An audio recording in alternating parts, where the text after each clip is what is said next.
क्या आपने कभी सोचा है कि मरने के बाद आखिर क्या होता है? क्या हमारी आत्मा शरीर छोड़कर किसी और दुनिया में चली जाती है या फिर बस कुछ खत्म हो जाता है एकदम ब्लैकआउट, जैसे कोई सपना अचानक टूट गया? यही सवाल इंसान को हजार सालों से परेशान करता आया है, लेकिन हर सभ्यता, हर धर्म के इसका अपना खुद का जवाब है।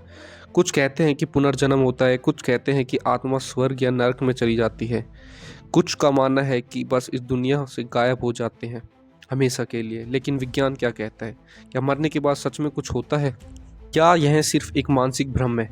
आज हम इस रहस्य को गहराई से समझेंगे, वो भी साइंस और माइथोलॉजी दोनों के नज़रिए से। तो अगर आप भी इस सवाल के जवाब को जानने के लिए बेताब है तो बने रहिए इस वीडियो के साथ, क्योंकि आज हम मौत के बाद की सबसे रहस्यमय सच्चाई को एक्सप्लोर करने वाले हैं। मरने के बाद क्या होता है, इस पूरी दुनिया में अलग अलग कहानियाँ, अनुभव बताए गए हैं। भारत में पुनर्जन्म की मान्यता बहुत प्रचलित है। कहा जाता है कि हमारे कर्म ही तय करते हैं कि हमारा अलग जन्म कैसा होगा। मिस्र की सभ्यता मानती थी कि एक आत्मा एक जजमेंट के प्रोसेस से गुजरती है, जहां भगवान ओसिरिस उनके कर्मों का हिसाब किताब करते हैं। क्रिश्चियनिटी और इस्लाम में स्वर्ग और नरक की अवधारणा है, जहां अच्छे कर्मों वालों को स्वर्ग मिलता है और बुरे कर्म वालों को नरक।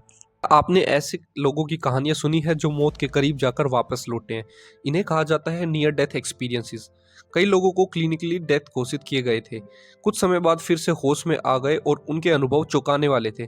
किसी ने कहा कि टाइमलेस जगह देखी, किसी ने एक सुरंग से गुजरने की अनुभूति की, कुछ लोगों ने अपने जीवन की सारी घटनाएं तेजी से दोबारा देखने का अनुभव किया। क्या ये सच में हुआ था या ये सिर्फ हमारा दिमाग का खेल है? वेल, साइंस के अकॉर्डिंग मौत का मतलब होता है मस्तिष्क यानी कि दिमाग की गतिविधियों का बंद हो जाना। लेकिन यहाँ पर एक रोमांचक ट्विस्ट है। जब कोई व्यक्ति मरने के करीब होता है तो उसके दिमाग में कुछ एबनॉर्मल चीज़ें होती है। 2013 में मिशिगन यूनिवर्सिटी के साइंटिस्ट ने चूहों पर एक प्रयोग किया। जब चूहा मरने वाला था तो उनके दिमाग में अचानक गंभीर रूप से बढ़ी हुई न्यूरल एक्टिविटी देखी गई। मतलब मौत के समय उनका दिमाग और ज़्यादा सक्रिय हो गया। क्वांटम फिजिक्स कहता है कि हमारा दिमाग एक जैविक कंप्यूटर की तरह और हमारा चेतन मस्तिष्क एक तरह ऊर्जा है, एनर्जी नष्ट नहीं होती। डॉक्टर सैम परानिया ने 2000 से ज़्यादा लोगों पर एक स्टडी की थी जिन्होंने मौत के करीब जाने का अनुभव किया था। इनमें से 40% लोगों ने बताया कि उन्हें होश आवाज़ सब याद था, लेकिन उनका शरीर एकदम शांत पड़ा था। तो क्या इसका मतलब ये है कि हमारे शरीर के मरने के बाद भी हमारा दिमाग कुछ देर तक सक्रिय रहता है? कुछ साइंटिस्ट का मानना है कि डेथ सिर्फ एक ट्रांजिशन स्टेट है। डॉक्टर रॉबर्ट लांजा ने एक थ्योरी दी, बायोसेंटिज्म थ्योरी, जिसके अकॉर्डिंग डेथ का एक्सपीरियंस सिर्फ एक मानसिक भ्रम है और असल में हमारा अवचेतन कई ब्रह्मांडों में मौजूद हो सकता है। मतलब ये शरीर मरता नहीं है, लेकिन चेतना किसी और रूप में बनी रहती है। अगर ये सच है तो क्या पुनर्जन्म वाकई में संभव है? एक बच्चा जिसने पिछले जन्म की बातें बताई। एक 5 साल के बच्चे ने अपने माता पिता को बताया था कि वह दूसरे शहर में एक पायलट था, और जब उसकी जांच की गई तो उसके बताए गए सभी तथ्य सही निकले। क्या ये सब उसके दिमाग का कोई खेल था या वास्तव में आत्मा का अस्तित्व है?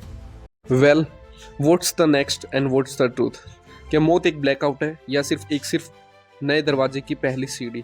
क्या हमारी कॉन्शियसनेस किसी और डायमेंशन में चली जाती है या ये सिर्फ माइंड्स लास्ट इल्यूजन है?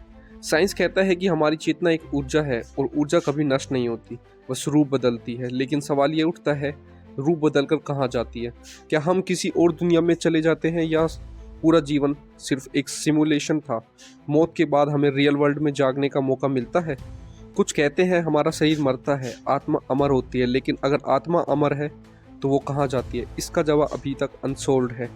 लेकिन जो बात पक्की है, हमारी जिज्ञासा कभी नहीं मरती। तो अब आपकी बारी। आपको क्या लगता है, क्या मौत सिर्फ एक इल्यूजन है या इसके बाद वाकई कुछ बियॉन्ड आवर इमेजिनेशन मौजूद है? Comment below and let's discuss, because the biggest mystery is yet to be solved.